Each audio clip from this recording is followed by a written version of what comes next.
Good morning, my friends. Yeah, it's a foggy day in Hillsboro town, but I'm not going to let it get me down. No sirree. Because I ain't going nowhere. Fog don't matter to a man that just sits in his office and talks to himself. Well, anyway, today I want to talk to you about something real heavy. Philosophy. And I hope you got a sense of humor, because you don't want to have nothing to do with philosophy if you don't have a sense of humor. Anyway, vanity. I run into this word in the Bible. The preacher in Ecclesiastes, he says, "Vanity of vanities, all is vanity." What does that mean? What do he mean? Well, it's not just about looking in the mirror too much or caring too much about how you look. No, it can mean that, but it's bigger. It's bigger than that. This is about life itself. Now, when I was a boy, a young guy, I thought a vanity was just that little table my grandma had in her bedroom. Sit there and put her makeup on. But that's what I thought vanity meant at that time. Later, I remember my school principal catching me combing my hair in the bathroom mirror, trying to get it just right. He told me, "Son, don't you be so vain." Well, he meant I was too worried about how I looked, too full of myself. Well, there were days when I was, but I've gotten over that. Thank God for that. But when the Bible talks about vanity, it's talking about something deeper than mirrors and hair. It's talking about the emptiness of life. Emptiness of life without God. It's saying that without Him, everything we do, everything we chase after, it's all pointless. It's nothing. It's like chasing the wind. You can run after it all day, but you'll never catch it. That's what the preacher in Ecclesiastes means when he says, all is vanity. You see, there's a way of thinking in this world called nihilism. That's just a fancy word for believing that nothing matters. It says life has no meaning, no purpose, no point. Some people live like that, like we're just accidents of the universe, here for no reason, gone forever when we die. We're just nothing, headed nowhere. But let me tell you, that's a hopeless way to live. Now, some folks that try to make their own meaning out of life, they say, well, I'll just be a good person, or I'll work hard, or I'll enjoy myself while I can. But even that doesn't hold up. If you believe we're all just accidents, then what's the point of being good? What's the point of working hard or having fun, even if in the end it all amounts to nothing? Nothing. Some smart folks like Sartre and Camus, they don't worry. Well, I'm telling you, don't worry if you've never heard of them. They figured this all out. Yeah, they had the answer. They said, if life has no meaning, then the only real question is whether we should even bother living it. Yeah. One of them even wrote a book called Nausea, where he said people are just useless passions. Well, that's a fancy way of saying we're like junk, something to be thrown away and forgotten. And that's the way the world seems to treat us too, doesn't it? But here's the thing. Deep down, we all care about something. We care about our families. We care about our friends. We care about our lives. We care because we were made to care. God put that in us.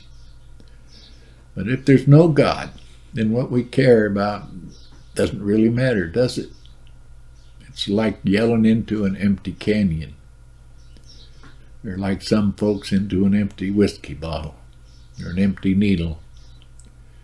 Nobody's there to hear it. Nobody cares. That's why nihilism leads to despair, deep depression, suicide even. It says nothing matters. But we can't help but care anyway. We still care. And that's a miserable way to live. But here's the good news. I'm glad there is some. There is a God. And because of him, life does matter. He's the one who gives us meaning. He's the one who makes our lives count. Without him, it's all vanity, it's empty, it's meaningless, it's nothing. It's like smoke that disappears into the air. But with him, everything changes. Everything changes. The preacher in Ecclesiastes, he wasn't just throwing his hands up and saying, life's pointless. No, he was leading us to the truth. He was showing us that without God, life is empty. But with God, life is full. Life is full of purpose, full of hope, full of joy. So here's the choice we all have to make. Either God is real and life has meaning, or he's not, and life don't mean a thing. There's no in between. You can't have it both ways. You can't say life is meaningless and then turn around and act like it matters. That's like trying to eat your cake and still keep it on the plate. Having your cake and eating it too, they say. Well, friends, I'm here to tell you that God is real. He made you and me. He loves you and me. And he's the reason that your life, my life, our lives, they all matter. Don't waste your time chasing after things that won't last. Don't chase money, fame, pleasure, or whatever else the world tells you is worth it, is important. It's all nothing. It's all vanity. Instead, chase after God. Seek him first. Everything else will fall into place. The preacher in Ecclesiastes, he figured it out.